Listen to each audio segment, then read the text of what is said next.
Il existe dans les profondeurs de l'Undercity des réseaux entiers d'espions, d'agents et d'informateurs. Des silhouettes capables de traverser Greyport sans être vues, de circuler dans des passages que même le service postal de la ville ignore et de faire voyager un message sans laisser la moindre trace. Le message qui nous concerne aujourd'hui avait suivi un trajet particulièrement compliqué. Écrit dans une caverne sous la ville, il était passé de main en main, avait séjourné dans la sacoche d'un facteur et avait même brièvement été dissimulé dans une tarte. Lorsqu'il atteignit enfin Gerki, le parchemin sentait encore légèrement la pomme et la cannelle. Mais son contenu n'avait rien de réconfortant. Gerki convoqua le groupe à leur table habituelle du Red Dragon Inn. Pour une fois, aucune plaisanterie ne venait accompagner son sourire. Ses contacts avaient repéré une activité inquiétante dans les bas-fonds. Des habitants de l'Undercity disparaissaient, tandis qu'un groupe de contrebandiers particulièrement bien armés semblait s'être lancé dans le trafic d'esclaves, les runners. Nous avions déjà croisé leur travail à l'ancien observatoire lorsqu'ils avaient vendu des prisonniers gobelins à l'ancien ordre des mystiques en l'échange d'armes enchantées. Ils n'avaient donc pas disparu après la destruction de la forge de mana, ils continuaient leurs activités, et cette fois, ils s'en prenaient directement aux habitants de Greyport. Après qu'Eve eut dissimulé l'apparence du groupe grâce à la magie, Fiona, Otto et les autres descendirent vers les docks. À mesure qu'ils s'approchaient de la mer, les rues devenaient plus étroites. L'air se chargeait de saumures, de poissons, de bohémides et de dockers qui n'avaient visiblement pas rencontré de savon depuis plusieurs jours. Leur destination était un vieil entrepôt branlant, posé au bord de l'eau.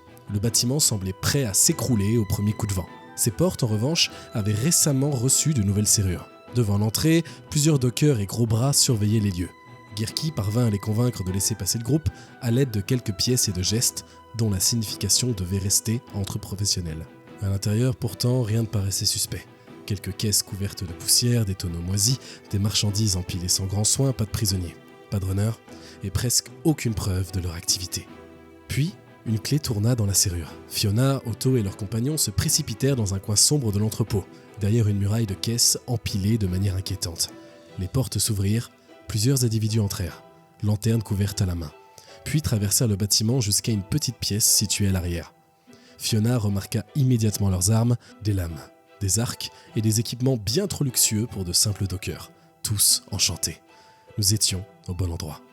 Le groupe se rapprocha discrètement de la salle du fond. À l'intérieur, les runners s'étaient installés autour d'une table couverte de documents. Leur conversation confirma rapidement le pire. Ils parlaient de quotas, de nouveaux arrivages, de marchandises à transférer vers le port. Et surtout, de leurs commanditaires, prêts à les payer généreusement pour plusieurs dizaines de nouvelles unités. Même parmi les runners, certains semblaient comprendre qu'ils venaient de franchir une limite. Faire entrer clandestinement des herbes, des épices ou des produits de luxe était quelque chose, mais vendre des personnes en était une autre. Mais ils étaient déjà allés trop loin. Renoncer maintenant, ça signifierait trahir leurs employeurs, perdre leur réputation et probablement leur vie. Alors, ils avaient choisi de continuer. Fiona, elle, en avait déjà assez entendu. Elle dégaina son épée et sortit de l'ombre. Cette racaille d'esclavagistes allait goûter à l'acier brûlant. Gerki tenta de l'avertir. Trop tard. Dans son élan, Fiona ne vit pas le fil tendu devant elle. Le piège se déclencha. Un mécanisme grinça dans les hauteurs de l'entrepôt et plusieurs piles de lourdes caisses s'effondrèrent dans un fracas assourdissant. Le groupe évita de justesse d'être écrasé, mais la chute des marchandises coupa la salle en deux. Fiona se retrouva isolée au cœur de l'entrepôt, presque directement au contact des runners. Otto, lui, était resté de l'autre côté des débris. Et les contrebandiers savaient désormais que nous étions là. Ils dégainèrent leurs armes enchantées et se jetèrent dans la bataille. Fiona fut immédiatement encerclée. Des dockers armés avancèrent pour la repousser, tandis que des combattants plus mobiles bondissaient entre les caisses et les piles de marchandises. Derrière eux, d'autres runners se préparaient déjà à rejoindre l'affrontement. Otto se précipita pour rejoindre Fiona, mais l'entrepôt était devenu un véritable labyrinthe. Les caisses renversées bloquaient les passages, ralentissaient les déplacements et séparaient les deux héros. L'automate trouva pourtant rapidement une autre manière de participer. Les marchandises étaient empilées jusqu'au plafond et elles étaient très mal fixées. Otto se glissa près d'un support et fit s'effondrer une première pile de caisses sur l'un des assaillants. Le choc écrasa le runner sous les débris et ouvrit une brèche vers Fiona. Quelques secondes plus tard, Otto enchaînait déjà avec ses tirs, affaiblissant les ennemis qui tentaient de profiter de l'isolement de la guerrière. Fiona, de son côté, n'avait aucune intention d'attendre les secours. Elle encaissa les premières attaques derrière son bouclier, puis entra pleinement dans la mêlée. Ses coups frappaient une première cible, avant de faucher ceux qui avaient eu la mauvaise idée de rester à proximité, dans l'espace étroit de l'entrepôt, où les runners s'agglutinaient entre les murs, les caisses et les débris. Chaque frappe devenait dévastatrice. Les premiers esclavagistes tombèrent, mais d'autres runners arrivèrent depuis les docks, puis encore d'autres. Des hommes de main avancèrent au contact, pendant que les combattants plus rapides cherchaient à contourner Fiona ou à atteindre Otto. Certains frappaient avant de bondir hors de portée, d'autres utilisaient leur poids pour repousser les héros vers les zones encombrées. À mesure que les renforts entraient, le sol de l'entrepôt disparaissait sous les débris.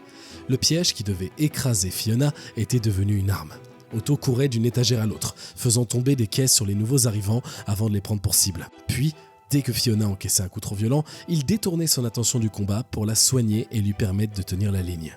Les deux héros finirent par se rejoindre. À partir de là, le piège des runners se referma sur ses propres créateurs. Fiona attirait les ennemis vers elle, Otto les blessait à distance, puis les caisses s'effondraient, encore et encore. Sous le poids du bois, des marchandises et de leur propre système de défense, les runners perdaient peu à peu le contrôle de l'entrepôt. Mais les vagues continuaient. Chaque fois que l'espace semblait enfin se dégager, une nouvelle silhouette surgissait entre les piles de marchandises. Fiona devait choisir soigneusement quand attaquer, quand encaisser et quand transformer une attaque ennemie en riposte. À plusieurs reprises, elle préféra recevoir le coup plutôt que de céder du terrain. Son bouclier absorbait l'impact, puis elle frappait en retour. Les runners avaient beau posséder des armes enchantées, ils n'étaient pas préparés à affronter une guerrière qui semblait adorer ce qu'il était en train de se passer. Otto poursuivait son travail avec la même précision méthodique. Un tir pour affaiblir une cible, un autre pour briser une défense, quelques soins ou réparations au passage, puis une nouvelle pile de caisses qui s'écroulait au moment idéal. Lorsque les derniers renforts pénétrèrent dans l'entrepôt, Fiona et Otto étaient déjà prêts. Cette fois, les ennemis n'eurent même pas le temps de se disperser. Otto les força à se rapprocher, Fiona plongea au milieu du groupe. Une seule attaque frappa 4 adversaires presque simultanément. La violence du coup nettoya une large partie de la zone et libéra enfin l'espace autour des héros. En quelques secondes, la foule qui menaçait de les submerger ne fut plus qu'une poignée de combattants blessés, coincés entre les débris et 2 adversaires qui avaient désormais entièrement pris le contrôle du terrain. Les derniers runners tentèrent encore de repousser Otto. Ils essayèrent d'isoler Fiona, ils bondirent, frappèrent, reculèrent, mais la bataille était déjà terminée. Fiona attira une dernière adversaire vers elle, l'empêchant de s'échapper. Otto élimina un homme de main affaibli, puis se remit immédiatement à soutenir sa partenaire. Un autre runner tomba, puis un autre. Et finalement, Fiona abattit le dernier esclavagiste encore debout. Le silence retomba dans l'entrepôt. Enfin, un silence relatif. Le sol était recouvert de caisses éventrées, de débris et de marchandises renversées. Une grande partie du bâtiment avait été démolie au cours du combat, mais les runners qui opéraient ici ne tourmenteraient plus Greyport. La victoire était acquise. Gerki et Zod se penchèrent alors sur les documents éparpillés autour de la table, et leur découverte empêcha immédiatement le groupe de savourer son succès.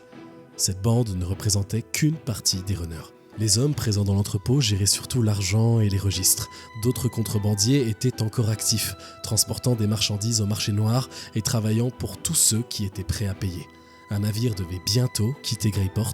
Dans 3 nuits, il retrouverait ses acheteurs en pleine mer, à un endroit convenu à l'avance. Là, les runners transféreraient une demi-douzaine d'unités de marchandises exotiques vers le bâtiment de leur employeur. Encore des esclaves. Mais cette fois, nous savions où et nous savions quand. Fiona voulait partir les arrêter immédiatement, évidemment. Mais Zod, plus prudent, fit remarquer qu'intercepter un navire en pleine mer, ça demanderait probablement un peu d'aide. Le lendemain, il faudrait revenir au dock et vérifier si le Crimson Drake était au port. Le capitaine Whitehawk et son équipage accepteraient certainement de nous prêter main forte lorsqu'ils apprendraient ce qui se préparait. Les esclavagistes de l'entrepôt étaient vaincus. Le registre était entre nos mains, mais quelque part au large de Greyport, un rendez-vous avait déjà été fixé. Dans 3 nuits, les runners remettraient leurs prisonniers à leur véritable commanditaire, à moins que Fiona, Otto et l'équipage du Crimson Drake n'atteignent le lieu de l'échange avant eux.